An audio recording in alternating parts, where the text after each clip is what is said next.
Alors, c'est quoi ce sondage? Les véhicules électriques auraient un moteur thermique d'après 66% des sondés. Oula, alors je sais pas qui ils ont sondé, mais là c'est grave, hein. L'événement Toyota... Ah, Toyota, voilà, je me doutais bien qu'ils étaient dans le coup, eux. Toyota Evolution, le jeu de mots Evolution, d'accord, a bel et bien officialisé ce chiffre étonnant, c'est le résultat d'une étude très sérieuse du constructeur. 66%, c'est aussi l'augmentation de la demande de véhicules électriques en location d'après leasing.com, alors que l'intérêt pour ce type de voiture ne cesse d'augmenter, les connaissances des utilisateurs à ce propos n'ont pas l'air de suivre la même courbe. La question exacte du sondage de Toyota concernait bien précisément les véhicules électriques à batterie, des voitures roulant 100% électriques. Et l'étude a été mise en œuvre 2 fois, en 2019 et cette année, et le résultat est exactement le même, 66%. Aussi, une grande majorité, 75%, pense qu'il est nécessaire que le moteur thermique d'une voiture hybride de type hybride rechargeable soit en marche pour démarrer. Ce qui est bien évidemment faux. Bon, alors, les sondés en question, là, c'est pas des possesseurs de Toyota, par hasard, qui se sont fait laver le cerveau, genre, la voiture peut se recharger en roulant, pas besoin de la brancher, par exemple? Non. Je dis ça, je dis rien, hein. Il faut admettre que toutes ces abréviations ou types de véhicules portent à confusion, il est temps peut-être de faire un récapitulatif.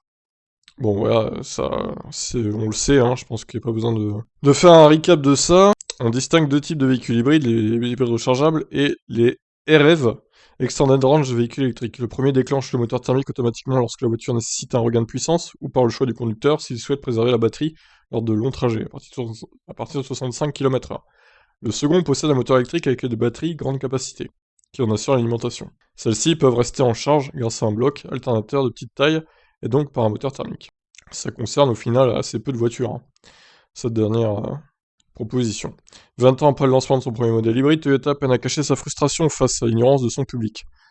Mais en même temps, normal, il y a très peu de voitures électriques Toyota, donc voire même aucune. Ils ont quelques hybrides rechargeables, c'est vrai, mais des full électriques, à part le BZ4X, BZ4X, oui, je crois, qui est en préparation, du coup, eh ben, il n'y a rien d'autre, tout simplement. Donc moi, je suis pas trop étonné, finalement. Ou sonder d'autres gens, je pense quand même que la plupart des gens savent qu'il n'y a pas de moteur thermique dans une voiture électrique, hein. Mais bon, bref, est-ce que les possesseurs de Toyota seraient plus crétins que les autres? Je ne pense pas non plus, on va pas dire ça. Mais bon, c'est vrai que il y a quand même quelques grosses lacunes, là, les gars, hein. Va falloir se mettre à la page, hein. C'est fini l'hybride, hein, c'est has-been, hein. Donc voilà. Eh ben, sur ce, je vous laisse commenter ce magnifique sondage réalisé par Toyota. Allez, ciao ciao.